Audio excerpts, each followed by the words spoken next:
Escribía San Pío de Pietrelcina: cada mañana antes de unirme a Él en el Santísimo Sacramento, siento que mi corazón es atraído por una fuerza superior. Siento tanta sed y hambre antes de recibirlo, que es una maravilla que yo no muera de ansiedad. Apenas si pude alcanzar al prisionero divino a fin de celebrar la misa. Cuando terminó la misa, me quedé con Jesús para rendirle mis gracias. Mi sed y hambre no disminuyen después de haberle recibido en el Santísimo Sacramento, sino más bien aumentan constantemente. Oh, qué dulce fue la conversación que sostuve con el paraíso esta mañana. El corazón de Jesús y mi propio corazón, si me perdonan la expresión, se fundieron. Ya no eran dos corazones palpitantes, sino solo uno. Mi corazón se perdió como una gota de agua se pierde en el océano.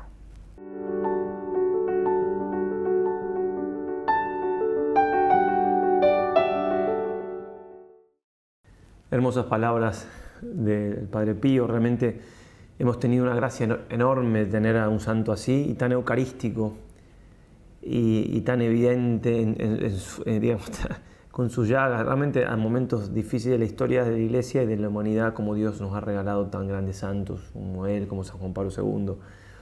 Voy a hablar un poco ahora de la comunión y un poco de los ritos finales y demás, pero voy a terminar leyendo algo sobre la misa del Padre Pío, hermosísimo, no es mío tampoco. Bien, habíamos dado varias características de cómo participar de la misa, ¿verdad? Damos algunas más, ya para ir terminando, las últimas que trae el Padre Vuela en su libro Ars Participandi, pero empecemos, por supuesto, invocando a nuestra Madre, en nombre del Padre, del Hijo y del Espíritu Santo. Dios te salve María, llena eres de gracia, el Señor es contigo, bendita tú eres entre todas las mujeres y bendito es el fruto de tu vientre Jesús. Santa María, Madre de Dios, ruega por nosotros pecadores, ahora y en la hora de nuestra muerte. Amén. San Juan Pablo II, ruega por nosotros. San Ignacio de Loyola, ruega por nosotros. Además de activa, fructífera, etcétera, todo lo que hemos dicho, tiene que ser comunitaria nuestra participación, es decir, lejos de todo narcisismo individualista. Los textos y los ritos se han de ordenar de manera que expresen con mayor claridad las cosas santas que significan y en lo posible el pueblo cristiano pueda comprenderlas fácilmente y participar en ellas por medio de una celebración plena, activa y comunitaria. Debe también ser en toda la comunidad, es decir, debe tratar de involucrar en lo posible a todos los presentes. Toda la comunidad de los fieles puede aportar, hay que buscar que pueda aportar la participación activa que le corresponde a cada uno, por ejemplo los cantos, por ejemplo, pero hay más cosas para hacer. Debe ser también en el oficio, es decir, que se puede unir con la liturgia de las horas, bien, y debe restablecerse la oración común, restablezcase la oración común o de los fieles después del Evangelio y la homilía, principalmente los domingos y la fiesta de precepto, eso se hace, ¿no? Se había dejado de hacer. Pidió el concilio, para que con la participación del pueblo se hagan súplicas por la Santa Iglesia, por los gobernantes, por los que sufren cualquier necesidad, por todos los hombres y por la salvación del mundo entero.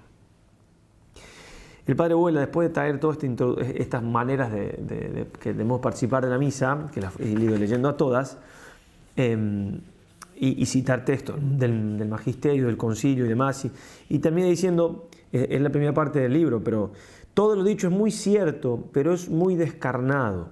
Para comprenderlo más adecuadamente hay que tomar siempre renovada conciencia de la misa, de que la misa es el mismo Jesucristo que se hace presente para ser adorado, para ser místicamente sacrificado, para ser ofrecido al Padre, para ser comido por nosotros, para que nos unamos a Él y a toda la Trinidad y entre nosotros. Sin la conciencia esa, todo lo demás cae. Así que la participación es Él y nosotros. Hay fuego en nuestros altares y hay sangre, fuego y sangre. Es Él quien obra ex opere operato, por virtud de la misma obra, para producir para nosotros la redención que ofreció en la cruz, dándonos todo género de abundantes gracias, como enseña el Catecismo de la Iglesia Católica. Tal es el sentido de la siguiente afirmación de la Iglesia, que dice el Concilio de Trento: los sacramentos obran ex opere operato, según las palabras mismas del Concilio, por el hecho mismo de que la acción sea realizada, es realizada. Es decir, en virtud de la obra salvífica de Cristo realizada de una vez por todas. De ahí se sigue que el sacramento no actúa en virtud de la justicia del hombre que lo da o que lo recibe, sino por el poder de Dios. Es Dios quien lo hace, Dios quien hace la misa. En consecuencia, siempre que un sacramento es celebrado conforme a la intención de la Iglesia, el poder de Cristo y de su Espíritu actúa en él y por él, independientemente de la santidad personal del ministro. Sin embargo, los frutos de los sacramentos dependen también de las disposiciones del que los recibe y también de las disposiciones del ministro que celebra. En sentido de una misa con el Padre Pío, seguramente que ayudaba mucho más a participar y somos nosotros que obramos ex opere operantis dependiendo de nuestras buenas disposiciones que alcancemos el fruto. Bien. Por eso, de vez en cuando deberíamos hacer un examen de conciencia sobre cómo actuamos, las distintas formalidades de la participación, qué debemos corregir, cómo debemos corregir, poniendo todos los medios eficaces para adquirir una correcta participación en los excelsos misterios de nuestra salvación. Es decir, hay algo que hace Dios y que no falla, y hay algo que tenemos que hacer nosotros y que sí podemos fallar. Y ahí tenemos que sí o sí examinarnos. Sí. Bien, la comunión, ¿qué momento más importante?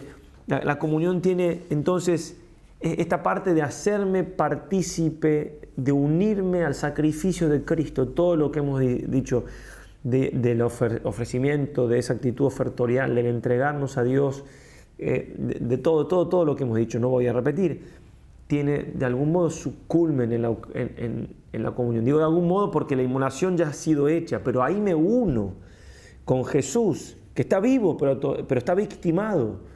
Me uno con la víctima, me hago uno con Jesucristo. Jesucristo victimado. Entonces es importante entender todo lo que implica la comunión. Implica que me estoy sacrificando con el Señor, que estoy muriendo con Él, para resucitar también con Él. Bien, la comunión que está de más decir, que conviene, la Iglesia permite hacerla en la mano, pero recomienda hacerla en la boca. El mismo documento de Pablo VI dijo, es mejor comulgar en la boca por esto, pero si las conferencias episcopales aprueban, en algunos lugares ya se estaba haciendo sin permiso, bueno, hay permiso para comulgar en la mano, explica cómo se comulga, dice que tiene que cuidarse de que no quedan partículas, hay que comulgar delante del sacerdote. No se puede llevar y de la manera que hay que hacerlo, pero la recomendación de la Iglesia es comulgar en la boca. Con el COVID se aprovechó mucho para otras cosas, pero eso, en fin, si nos vamos a los documentos oficiales de la Iglesia. Bien, comulgar, qué importante es la comunión y cuánto fruto podemos sacar de esto, disculpen. ¿Cuánto fruto? Cuando se comulga, decía el santo cura de Ars, se siente algo extraordinario, un gozo, una suavidad, un bienestar que corre por todo el cuerpo y lo conmueve. No podemos menos que decir con San Juan, es el Señor. Oh Dios mío, qué alegría para un cristiano cuando levantarse de la Sagrada Mesa se lleva consigo todo el cielo en el corazón. Bueno, en este sentido, digamos, la Eucaristía es alimento para el alma. Entonces lo mismo que hace el alimento para el cuerpo, hace la Eucaristía para el alma. Necesitamos el alimento del cuerpo para sobrevivir, si no nos morimos. Regenera nuestras fuerzas. Es un momento de alegría también porque nos gusta comer, físicamente hablando. Necesitamos comer para vivir. Mientras mejor comamos, mejor va a estar nuestro cuerpo. No podemos comer cada 7 días nada más. Bueno, en la misa puede ser que nos comamos cada 7 días, pero entiéndaseme que la comunión tiene lo mismo para nuestra alma, las mismas, nos da fuerza, nos regenera energías, nos deleita. Lo mismo que hace el alimento del cuerpo, hace la Eucaristía en el alma. Si estoy débil porque estoy comiendo poco o mal, tengo que comer mejor y tengo que comer bien. Si estoy con un pecado, alguna cosa que no puedo salir, además de confesarme, tengo que comulgar más seguido, tengo que recibir la comunión, aunque a veces no sienta lo que dice aquí, no siempre se siente, pero nuestra espiritualidad no es del sentimiento. En el otro libro del Padre Vuela, que se llama Pan de Vida Eterna y Cáliz de Eterna Salvación, estoy seguro de haber leído, pero ya lo busqué una vez, no lo encontré, tengo que leerlo de nuevo, que Santo Tomás decía, él lo cita, que si no sentimos ese deleite de la Eucaristía es porque tenemos pecados veniales deliberados. Bueno, por un lado es obvio que mientras más saquemos el pecado de nuestra vida, más podemos gozar de Dios, de las cosas de Dios, eso es obvio. Por otro lado, no voy a pensar de que si estoy comulgando y no siento nada, ningún deleite espiritual, estoy realmente con algún pecado que yo creo que no se puede, primero no tengo el texto exacto y después que puede haber otros motivos, ¿cierto? Pero sin duda que mientras más ganas le pongamos en el buen sentido, en todos los sentidos, para prepararnos para comulgar, para prepararnos para hacer la misa, más vamos a gozar como gozamos de los alimentos. Es un alimento, Jesucristo se nos dio como alimento. En verdad os digo, si no comáis la carne del Hijo del Hombre y no veis la sangre del mismo, no tenéis vida en vosotros. No tenéis, así como es evidente que si una persona no come, no tiene vida. Si no recibimos el cuerpo de Cristo, perdemos la vida del alma, que es infinitamente más importante. El que come mi carne y bebe mi sangre tiene vida eterna y yo lo resucitaré en el último día. También es prenda de resurrección, de vida eterna. Santo Tomás de Aquino, al recibir el santo viático que uno tiene que tratar de comulgar antes de morir, además de confesarse: yo te recibo, precio de la redención de mi alma, por amor del cual estudié, no dormí y trabajé. La confesión que le había hecho, lo confesó uno y dijo, fue como confesar a un niño. Eso es confesar a un santo. Bien, entonces, darle vuelta a todo este tema, todo lo que necesitamos de la comunión, todo lo que necesitamos del Señor. Así como yo he venido del Padre y vivo por el Padre, el que me coma vivirá por mí. Tenemos que vivir por el Señor.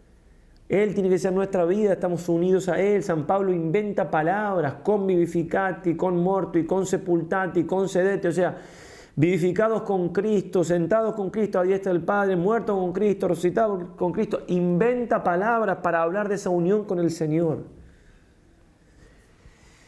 Ser Cristo, va a decir San Alberto Hurtado, he aquí todo mi problema, la razón de ser de la creación. Todo el mundo ha sido creado para la gloria del Hijo de Dios, y yo me uno al Hijo de Dios por mi bautismo, que me hace a mí también Hijo de Dios, y me vinculo más y más íntimamente cada vez que comulgo. Por la Eucaristía puedo yo decir con toda verdad: Cristo vive en mí y yo en Él, no ser sino uno. Toda la razón de ser de mi vida, todo el sentido de mi existencia lo descubro y lo recuerdo cada vez que asisto a la Santa Misa, cada vez que comulgo.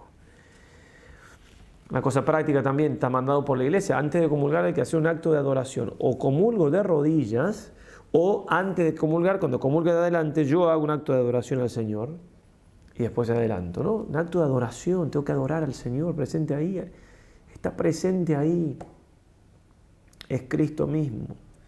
Cuando se cae una Eucaristía al suelo no hay que levantarla como si fuera una galletita, hay que levantarla con todo el cuidado, mejor que lo haga el sacerdote, que lo ponga en la patena, y echar agua y purificar el piso, porque ahí pueden haber partículas y se cayó el Señor. San Alberto Hurtado, después de hacer eso, besaba el piso, el suelo.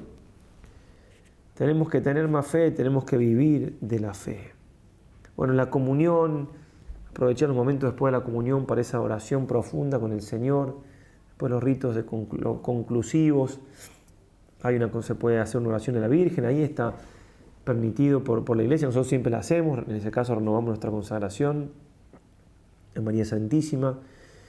Después la despedida, que bueno, una de las frases de la despedida, ite missa est, ¿no? Que tiene varias explicaciones, no viene el caso aquí, sería un poco largo, pero de ahí tomó el nombre la misa. Es llamativo que de un saludo final tome el nombre, o uno de los nombres. Pero aquí lo importante es, primero, que en lo posible no tenemos que irnos tan rápido de la iglesia, hay que hacer acción de gracias. Una vez, no me acuerdo qué santo era, a un hombre que siempre comulgaba y se iba muy rápido, un día le mandó 2 monaguillos que fueran al lado, junto con él, con 2 cirios, porque llevaba a Jesús. Jesús está en nosotros por la vida de la gracia, la vida del Señor, la vida de Dios sería para morir de alegría si lo pudiéramos vivir con fe. Cuando comulgamos, Jesús está también con su cuerpo de manera misteriosa, pero también es su cuerpo, porque está presente bajo la apariencia de pan. Yo no sé exactamente cuántos minutos Habría que preguntar a algún médico, he escuchado varias versiones, por eso nos animo. ¿Cuántos minutos siguen estando las especies, es decir, los accidentes de pan en nuestro cuerpo, hasta que nuestro estómago lo transforma en parte de nuestro cuerpo? Hasta ese momento está Cristo, con su cuerpo también, y con su alma, y con su sangre, y con su divinidad. Después de ese proceso ya está la divinidad de Cristo solamente. Bien, entonces hay que aprovechar ese momento para la oración y demás, y después y termina la misa, darle gracias. Todavía puede estar Cristo conmigo así, y además dar gracias por la misa. Lo más grande que nos puede pasar es tener una misa. Por eso también, las vamos a poner aquí en el texto, hay oraciones de acción de gracias que ofrece el misal para poder agradecer a Dios y no terminar todo tan rápido. No sería bueno quedarse unos minutos. Son inolvidables las acciones de gracias después de la misa en la montaña.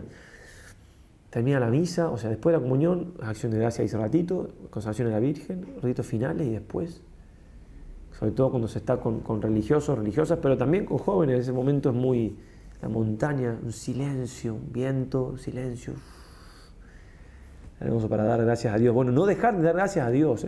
Se dice que una de las cosas que hacía para dar gracias a Dios, la Madre Teresa de Calcuta, lo escuché alguna vez, era rezar la oración de San Ignacio de la contemplación para alcanzar amor. Tomad, Señor, y recibid toda mi libertad, mi memoria, mi entendimiento, mi voluntad, todo mi haber y poseer. Tú me lo diste, a ti lo torno, todo es vuestro. Disponer de todo tu amor y gracia. Disponer de toda tu santísima voluntad, dame tu amor y gracia, que eso me basta. Bien, entonces, para decir algo de la misa, salimos de la misa después de la acción de gracias, y hay que estar dispuesto a que nos degüellen en la puerta. Si participé de la misa como debo participar, si me entregué con Cristo como me debo entregar, si me uní con Cristo en la comunión como me debo unir, pero es lo más lógico que yo tenga que estar dispuesto a que me maten. No empieza que se cae de maduro, ¿no? Dice San Agustín, cuando vayas a comer a algún lugar, ve qué te ponen, porque tú tendrás que preparar algo semejante, y lo aplica obviamente. Jesús murió por ti, se entrega por ti, tú te tienes que entregar por Él, ¿no? Vivir la misa con conciencia es vivirla así, vivir con disposición al martirio.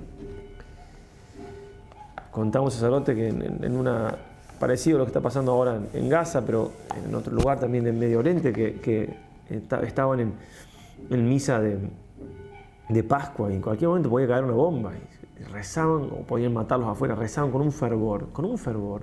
Así tenemos que rezar, así tenemos que salir de la misa. Tenemos que salir a proclamar el Evangelio. Si viviéramos nuestras misas seríamos santos, y ya hubiéramos santificado a tantos. Bueno, entonces termino así con esto tan hermoso de la misa del Padre Pío de Pietrelcina. Está tomado de un libro que es así. Los testimonios del Padre Pío sobre su misa han sido transcritos por el Padre Tarcisio de Servinara, quien los dispuso según la secuencia de la misa en la mesa del Padre Pío, ese libro titulado así. De modo más completo se encuentra en el cuestionario tal, la mística y espiritual del Padre Pío, etc. Entonces, las respuestas son todas del Padre Pío.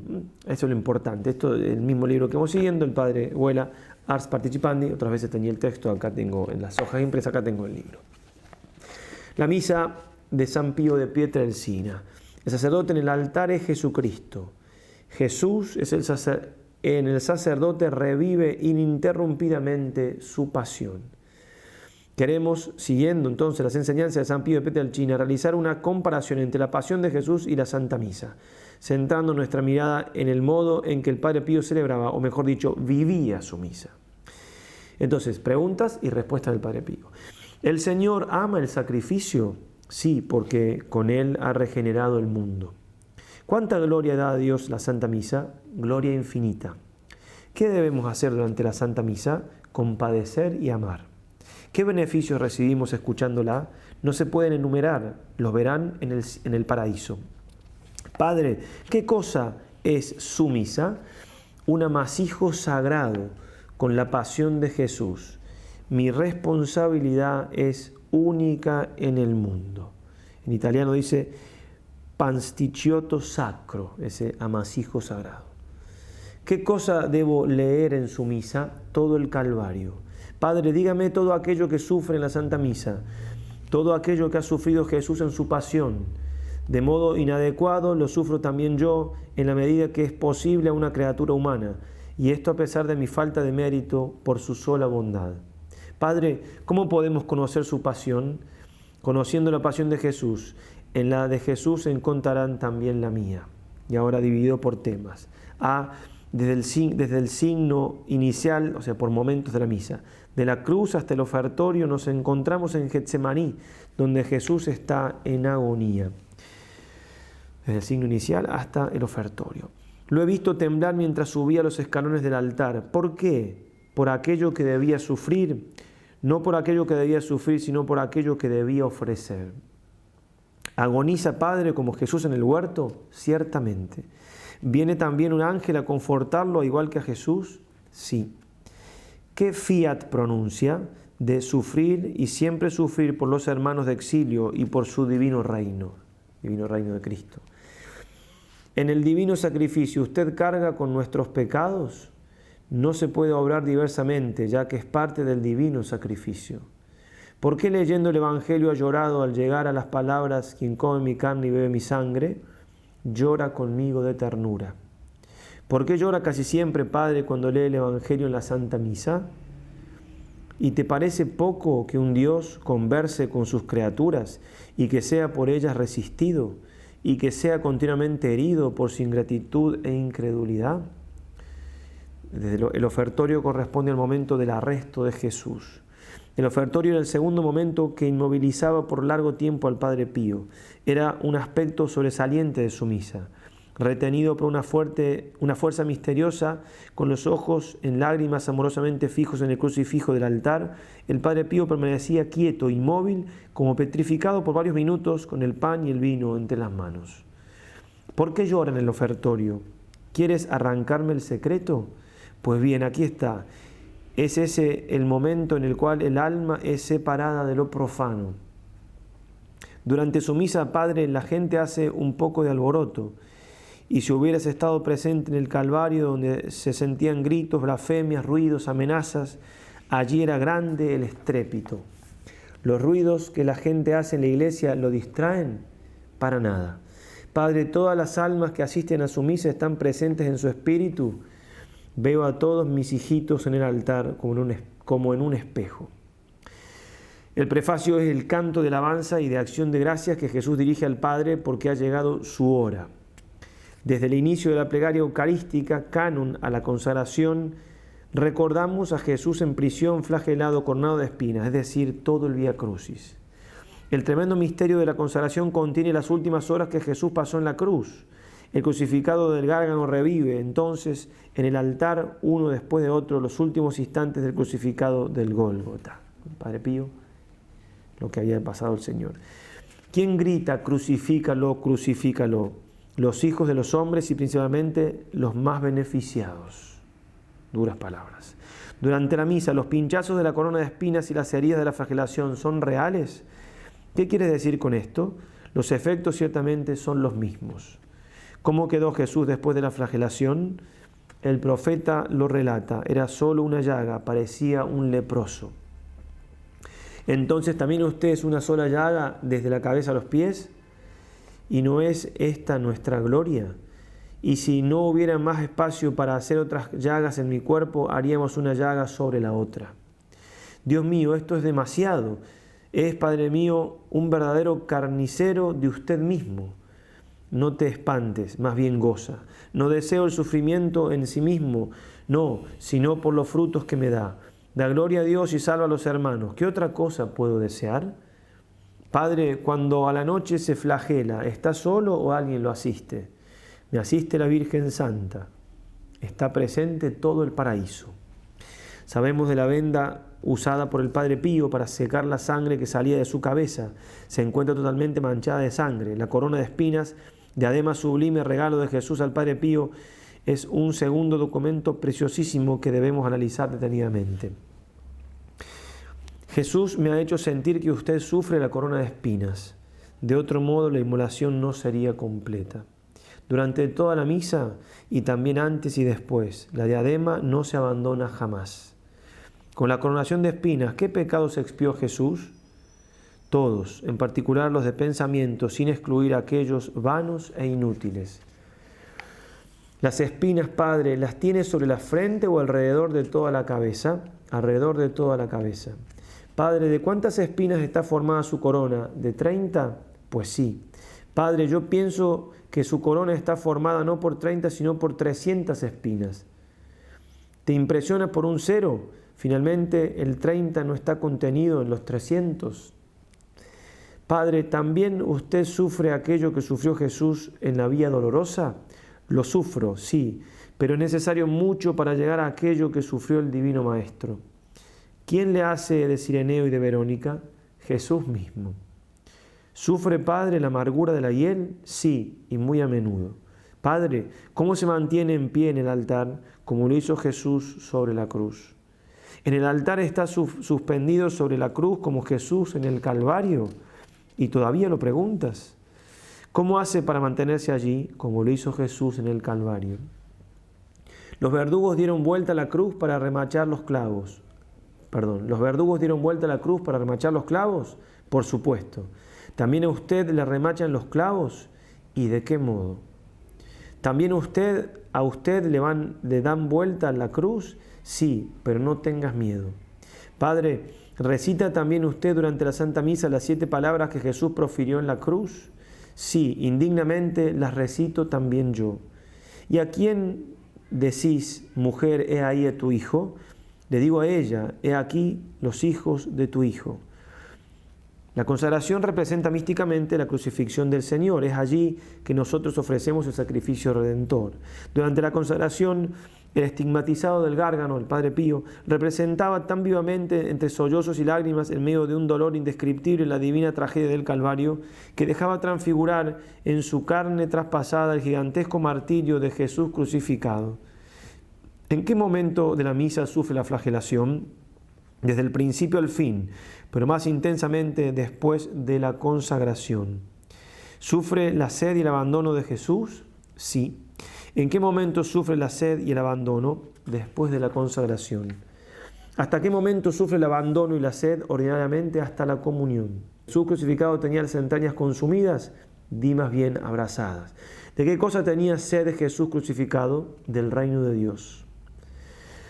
La misma sed incendiaba el Padre Pío. Eran horas estas extremadamente áridas. Ni siquiera una astillita de consolación caía en el corazón abrasado del Padre Pío.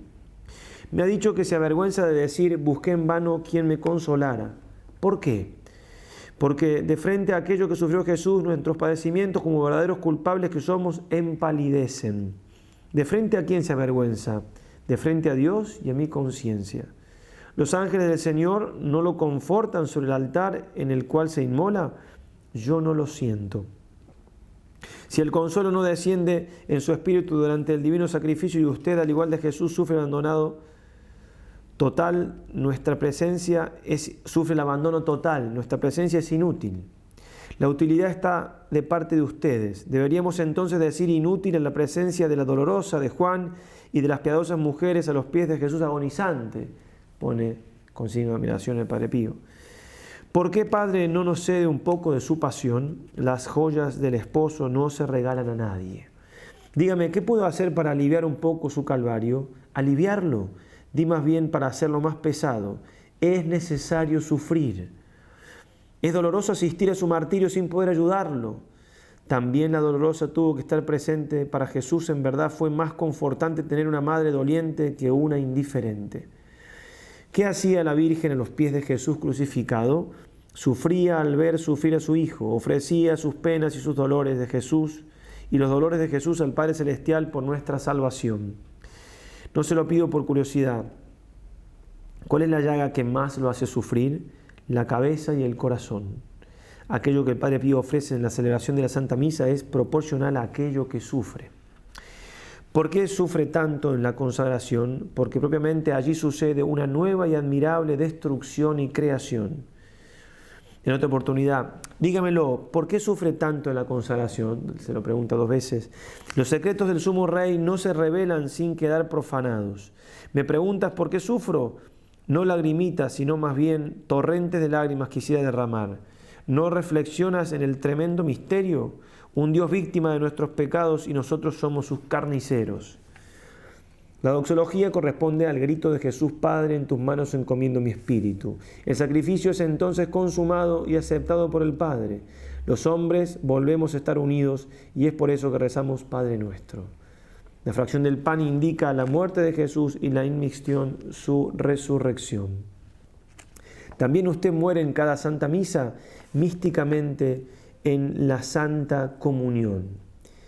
¿Es por vehemencia de amor o de dolor que padece la muerte? Por uno y por el otro, pero más por amor. En la comunión padece la muerte, entonces deja de estar al pie del altar. ¿Por qué? También Jesús estuvo muerto en el Calvario.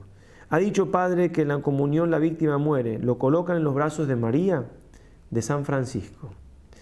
No faltaba el serafín del Gárgano la visión escatológica de la Eucaristía. De hecho decía: si los apóstoles con los ojos de la carne han visto tanta gloria, ¿cuál será la gloria que veremos en el Hijo de Dios, en Jesús, cuando se manifestará en el paraíso? ¿Qué unión tendremos en el cielo con Jesús? La Eucaristía nos da una idea.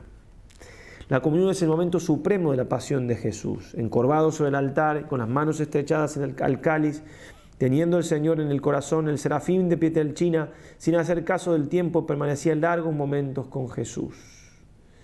¿Qué es la comunión? Es pura misericordia interna y externa. Toda ella es un abrazo. Ruega a Jesús que se manifieste también sensiblemente. ¿Qué hace Jesús en la comunión? Se deleita en su criatura. La comunión es una incorporación, es una fusión, como dos cirios que se funden juntos y ya no se distinguen. Cuando se une a Jesús en la Santa Comunión, ¿qué debemos pedir al Señor? Que también yo sea otro Jesús, todo Jesús, siempre Jesús. ¿Por qué llora Padre cuando comulga? Si la Iglesia emite un grito: tú no despreciaste el útero de la Virgen, hablando de la encarnación, ¿qué decir de nosotros miserables? Incluso en la comunión sufre, es el punto culminante. Después de la comunión, ¿continúan sus sufrimientos? Sí, pero son sufrimientos amorosos. En esta unión, ¿Jesús no lo consuela? Sí, pero no deja de estar en la cruz. ¿Cuánto ama a Jesús? El deseo es infinito, pero en la práctica, ay de mí, diría que cero, y me avergüenzo de ello. La bendición final marca a los fieles en la cruz, la cual es un signo distintivo y un escudo protector contra el maligno. Terminaba la misa, pero no se acababa en el corazón del estigmatizado del Gárgano el deseo de permanecer crucificado en el altar. Siguen las preguntas. ¿Desea celebrar más de una misa al día? Si estuviera en mi poder, no bajaría jamás del altar. No pudiendo permanecer siempre enclavado en el altar, el excepcional liturgo transformaba su misa personal en altar, su misma persona en altar, con la intención de hacer visible en todo momento la pasión de Jesús. Me ha dicho que al altar lo lleva con usted. Sí, se verifica entonces aquel dicho del apóstol: llevando en mí la mortificación de Jesús. 2 Corintios 4:10. Estoy clavado a la cruz, Gálatas 2:19. Castigo mi cuerpo y lo esclavizo, 1 Corintios 9:27. Entonces tengo razón al decir que en medio nuestro camina Jesús crucificado. Usted sufre entera la pasión de Jesús. Sí, por su bondad y condescendencia en la medida en que es posible a una criatura, a una humana criatura. ¿Y cómo puede trabajar con tantos dolores? Yo encuentro mi descanso en la cruz. La Virgen asiste a cada misa, La Virgen asiste a cada misa, como un título más, el último, casi, falta uno más. Padre, ¿cómo debemos escuchar la Santa Misa? Lo dijimos en la primera charla esto. Del mismo modo que asistieron a ella la Santísima Virgen y las piadosas mujeres, como asistió San Juan al sacrificio eucarístico y al sacrificio cruento de la cruz. Asiste la Santísima Virgen a la misa y piensas tú que la mamá no se interesa del Hijo. Por eso creo que podemos terminar estas charlas que por gracia de Dios pudimos hacer con nuestros límites, con los límites también de nuestro tiempo, pero con la mayor de las intenciones, la mejor de las intenciones de poder hacer algo por este gran regalo que es la misa, por ustedes, para que puedan participar mejor. Digo que podemos resumir todo en no dejar de invocar a nuestra Madre del Cielo y que ella esté presente antes de la misa, en la preparación remota, próxima, en todos los momentos, en la comunión, en la consagración, marianizar nuestra vida, como nos decía San Luis María, aprender a vivir con María, en María, por María y para María, en nuestras misas y toda nuestra vida. Nuestra Madre nos concede esa gracia. Ave María y adelante.